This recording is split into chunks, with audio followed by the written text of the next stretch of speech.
An apparent blow to a Chinese cyber espionage network. Microsoft has shut down more than 40 websites backed by a Chinese hacker group. The websites ran in nearly 30 countries, including the US. The US says it won't send officials to the Beijing Winter Olympics, and some of its allies are now following suit. Brussels catches China off guard by refusing to lift the European Union sanctions. Beijing was added to the blacklist over human rights violations. The Chinese Communist Party claims China is also a democracy, describing it as a Chinese-style democracy. Alongside the remark, it launched a campaign to discredit American democracy. And does China have direct elections? The communist regime says yes, but some residents are reporting otherwise.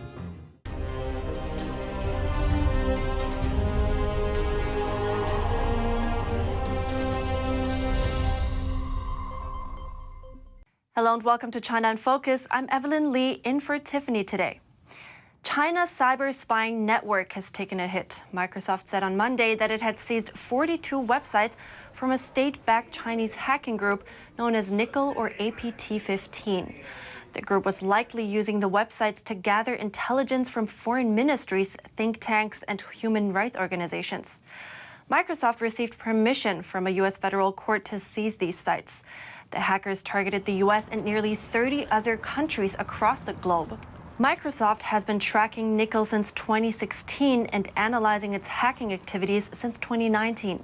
The company's vice president, Tom Bird, wrote in a post saying there is often a correlation between Nickel's targets and China's geopolitical interests.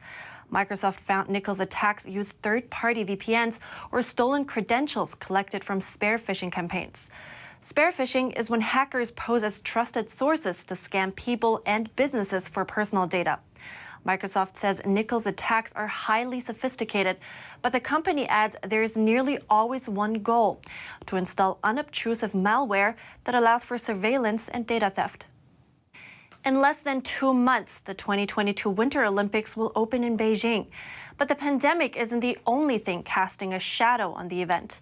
A diplomatic boycott has been confirmed by the White House as the Chinese Communist regime accuses the U.S. of betraying Olympic principles. Key U.S. allies are choosing their sides, but seem to have divided opinions. Here's more.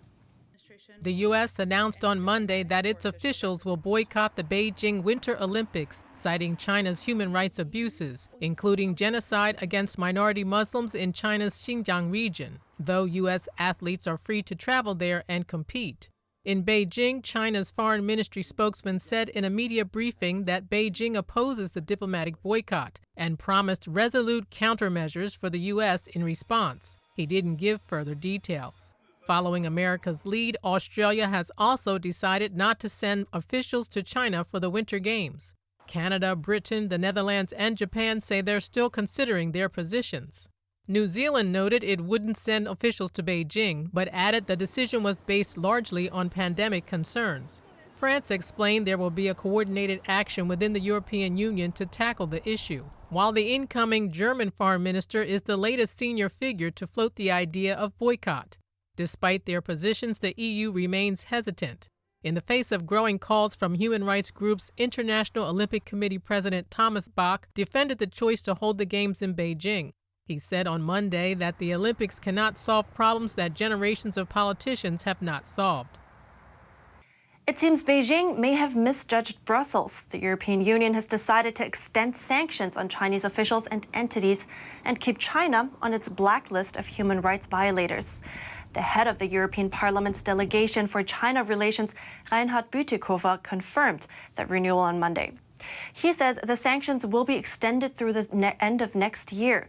There are currently 14 individuals and 4 entities who have earned a spot on the EU's blacklist. Bütikofer explained that just days ago, leaders of the Chinese Communist regime assumed that the EU would lift the sanctions. But that assessment was a miscalculated one. He says Germany's new government is also playing a positive role in the EU's approach to China. Germany's new foreign minister, Annalena Baerbock, has promised to take a tougher stance against China and plans to work strategically with its democratic allies. Bütikofer says the EU is still willing to talk with Beijing, but added that when necessary, it will draw a line. There is also another factor at play. The extended penalties jeopardize the Chinese-EU investment agreement signed late December last year. That's because Beijing refuses to ratify the deal until the EU lifts its sanctions. The EU first posed the sanctions this March, targeting Chinese officials and entities tied to human rights abuses in China's Xinjiang region. Beijing denies the allegations and responded with its own sanctions on certain European Parliament members, EU countries, and some European institutions. Ahead of the U.S.'s Democracy Summit later this week, China appears to cast a shadow over the event, although it was not invited. Beijing issued a lengthy paper criticizing U.S.-style democracy while praising its own one-party system. Their domestic governance is messed up. The Chinese Communist Party took American-style democracy to task on Saturday. In a news conference, the party claimed that China has its own form of democracy.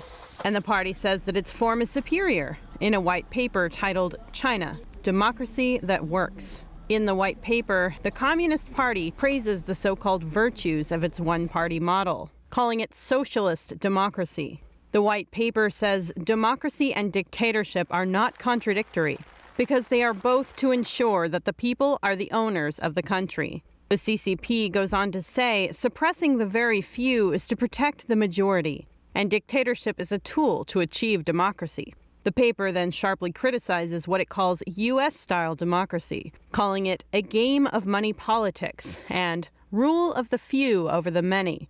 The move comes just ahead of President Biden's Global Democracy Summit later this week. The summit invites representatives from more than 100 countries, but not China. The CCP appears to feel threatened by the summit, which it sees as a pushback against its political system.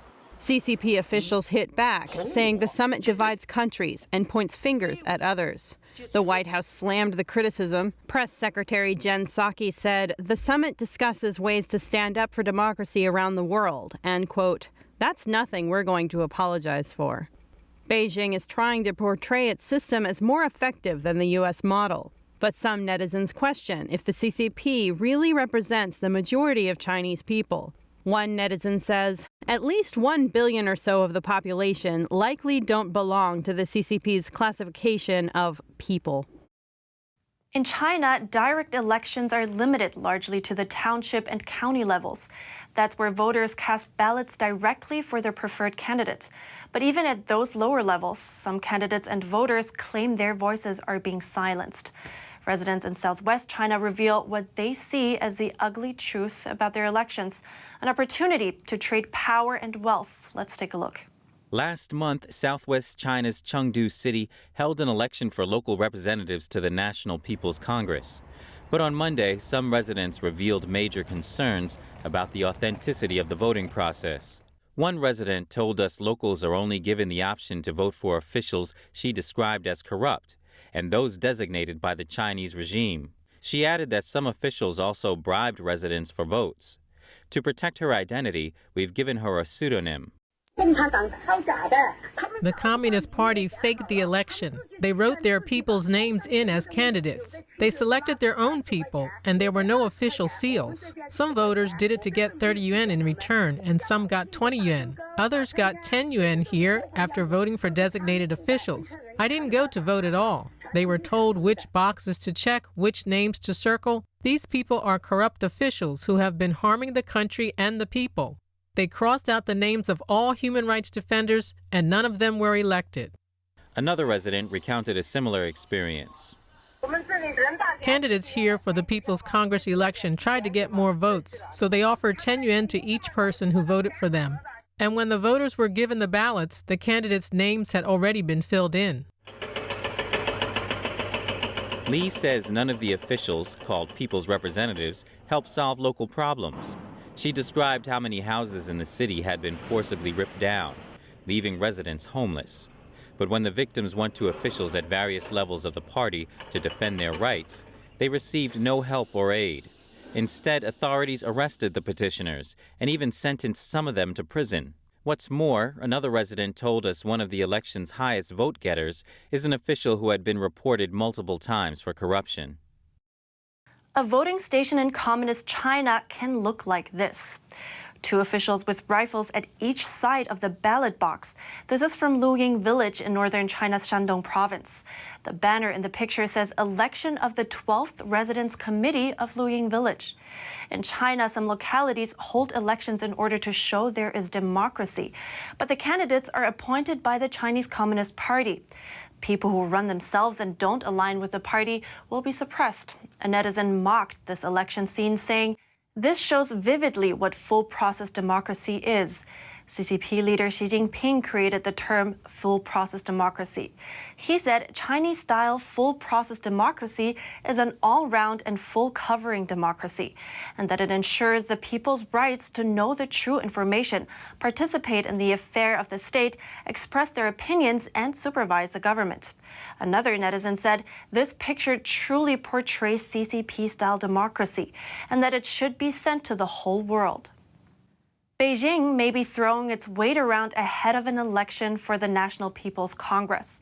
Reports say local authorities forcibly destroyed the homes of several independent candidates in a matter of hours. Soon after, the destruction of property forced them to withdraw their political campaigns. Here's more. The practice of forced demolition appears to be alive and well in Beijing. According to sources close to the situation, the ministry in one local township ordered the teardown of 3 houses. All the properties belong to independent candidates for deputy positions in China's National People's Congress. The process also injured several members of the candidates' families. Running independently means the candidates don't have an official political background and aren't backed by the Chinese Communist Party. They include laid-off workers, students, and professors. The property destruction has largely been seen as a clampdown operation from Beijing. One property was demolished back in mid-November, the home of local resident Guo Qizheng. Video of the incident shows their daughter in the process of diaper changing her 2-month-old infant. That's when several men in black broke into the house and knocked her to the ground. 2 women are seen taking the baby away, and the entire family was later detained elsewhere for 10+ hours. When they got back to their home, debris were all that remained. The home of another resident, Li Hairong, was destroyed the same day. Both Guo Qizheng and Li Hairong had planned to run independently in China's general elections this year, used to elect NPC deputies. But both have been forced to withdraw following the damages. The timing of these forced demolitions has become suspect, as the incidents began shortly after 14 independent candidates in Beijing jointly released their election platforms on October 15th. A week later, yet another previous candidate, Guo Guijun, lost her home the same way. When workers came to destroy her home, her husband got caught in the crossfire. Several homes were demolished. There were no negotiations, no notices to move. Guo Qizheng's entire house was torn down. Last month, it was Guo Guijun. They forced them out, even got into their home and beat them. Guo's husband broke a bone. The demolition is large-scale. I believe the order came from high-level officials. NTD reached out to the 14 independent candidates, but none responded before airtime. How does it look like on site when Chinese Communist Party officials are trying to forcibly demolish people's houses? An online video shows a dramatic scene in northern China. Party officials smirk while the homeowner, who was not shown on camera, was shouting that the officials are trespassing on her private property.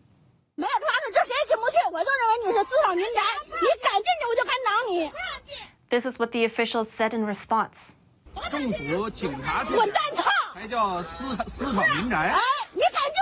And the official eventually ordered the police to go in. The homeowners seemed to resist. After a while, the officials started to retreat when a man appeared with fire on both of his hands. The man later caught on fire himself and fell to the ground. After he took off his coat, the fire was put off. The man eventually drove the officials away with an axe. A netizen on Twitter commented, "The demolition leader is smirking and the couple are defending their house with their lives. Reality is just like a tragic movie, even without editing. It makes people feel like crying." We have more updates on China's Me Too tennis star Peng Shuai. Her saga of openly accusing a former Communist Party official of sexual assault has caused an international stir. Many in the international community have taken actions against Beijing for cracking down on the scandal, but not all followed suit. Over the weekend, the governing body of tennis, the International Tennis Federation, or ITF, announced it won't suspend tournaments in China. It says it, quote, does not want to punish 1 billion people. This came just after it released a separate statement last week saying, our primary concern remains Peng Shuai's well-being. Peng went missing for 3 weeks after going public with her allegations. Concerning her safety, the Women's Tennis Association, or WTA, has halted all tournaments in China, including Hong Kong. In response, Beijing attacked the WTA, saying China opposes the politicization of sports. Following calls to follow in WTA's footsteps, the ITF now clarifies it will not do so. But there are some who will. On Monday, Olympics German athletes group urged the International Olympic Committee, or IOC, to investigate Peng's safety. Last week, the IOC held a second call with Peng and reconfirmed her safety in a statement. But the German organization says the statement lacks evidence to support its claims. It also called upon the IOC to push China for assurances on the issue at the Winter Games. The IOC declined to reply, saying it had nothing further to say about last week's statement. But the IOC is now under greater scrutiny. A bipartisan group of U.S. lawmakers introduced a joint resolution on Friday, accusing the IOC of aiding the Chinese Communist regime in whitewashing the scandal. An alert for American citizens living in the Solomon Islands: be on guard. U.S. officials say the nation is in the midst of political unrest and warn that peaceful demonstrations may turn violent. NTD's Juliet Song has more on that. Little more fluid at the moment, but I really would like to... The State Department is warning U.S. citizens in the Solomon Islands about potential violent protests. That's as many residents there are unhappy with the top leader and are looking to remove him from the position.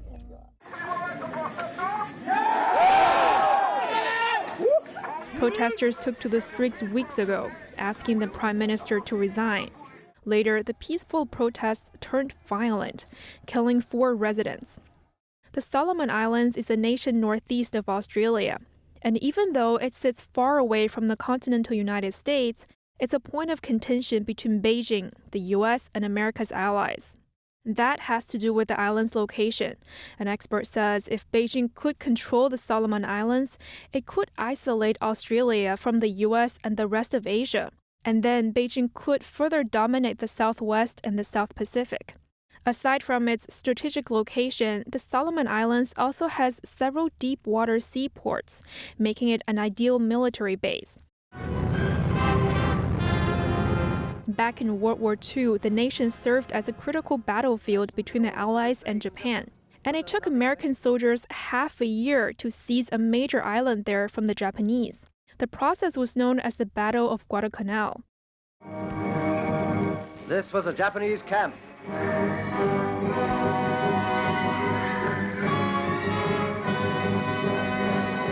It has now become a stronghold of American Marines from which they can clear the islands completely. And it was one of the turning points that shifted the situation in favor of the Allies. Another island under the Solomon Islands, called Tulagi, used to function as the headquarters for Japan and the UK when they controlled the Pacific. The Japanese used Tulagi as a base to invade Australia. Tulagi's strategic advantages have earned it a spot on Beijing's radar. In 2019, a state-owned Chinese company signed a deal with local authorities. Under it, the Chinese company would have exclusive development rights to the island for over 70 years. Even though the deal later fell apart under public pressure, the deal built up closer relations. Days before the Tulagi deal, the Solomon Islands cut diplomatic ties with Taiwan and recognized Beijing instead. The current Prime Minister, Manasseh Sogavare, made the decision, a choice that upset many at the time, especially leaders of its most populous province, Malaita. The country, Solomon Islands, it would be like... Malaita's premier says he believes the country should partner with Taiwan because they share the same values. Because we share the same values and same respect. That is something that we think is best for this country that we will affiliate with someone sharing the same values and respect as we do. What happened later was seen by many as a competition for influence. A year after the deal fell through, the U.S. gave Malaysia a massive aid package, $25 million. But Beijing reportedly promised a bigger deal, a $500 million aid package, back when the Solomon Islands first made the diplomatic switch. The U.S. denies having geopolitical motives behind its aid package. External influence aside, tensions have been brewing inside the Solomon Islands. That's over issues like poverty, unemployment, and unequal distribution of resources. Weeks ago, violent protests shook the capital. Protesters marched in the streets, calling on the prime minister to resign. What started as peaceful demonstrations later turned into riots. Protesters set buildings on fire, and 3 bodies were found in a burnt building. Prime Minister Manasa Sogavari refused to resign. Later, opponents tried to vote him out of his position. They accused Sogavari of lying and using Chinese money to cling to power. The opposition leader says the nation has been plagued by unemployment and exploited resources, and that a prosperous Solomon Islands cannot be built on deception, insincerity, paranoia, state capture, and foreign interests. The prime minister maintains that he hasn't done anything wrong, and Chinese funding is important for the Solomon Islands' development. So why should I resign? The answer is very simple, Mr. Speaker.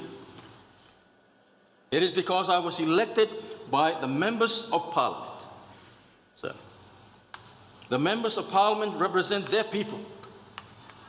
And our people elected me through their members of Parliament. It's not the first time Sogavari has run into this situation. He was voted out of his position twice before. But this time, he survived the vote thanks to the backing of the majority of parliament members. Juliet Song, NTD News. In the British Senate, House of Lords on Monday, questions pointed to a national security review into the takeover of the UK's largest microchip plant. Chinese-owned firm Nexperia bought Newport wafer fab in the summer. In that they have a clear strategy of undermining resilience and security, of promoting dependency, of acquiring intellectual property and data, of destroying competitiveness through slave labour in everything from green energy through to surveillance equipment made in places like Xinjiang, which the Foreign Secretary has called a slave state practising genocide. The Chinese have made a huge effort to gain intellectual property over a number of years. I had to go and warn them about this way back at the end of the 90s, and they paid no attention then. And they're doing it now more and more and more. Hardly a week goes by without the semiconductor shortage impacting some of our businesses in this country. So it's not just about security, it's about manufacturing. Parliamentary Under-Secretary of State Lord Callanan said he couldn't comment on the review of the takeover as it was still underway. But he did say he shares the concerns over the appalling human rights abuses committed by China's communist regime. The parliamentary question was raised by Lord Alton. That's all for today, and before you go, here's a short glimpse into this Wednesday's special report. Some say future wars will be defined by artificial intelligence.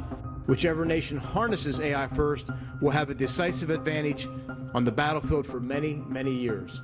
And China may be edging closer to gaining the upper hand. If we don't take a stand now and take action, we have no fighting chance in succeeding 10 to 15 years from now. So how far has China gotten in developing its AI? Why are they advancing so fast? What could losing the AI race with China really mean for the US and the free world? And what is the Chinese Communist Party's ultimate goal? We explore these questions and more in our latest special report.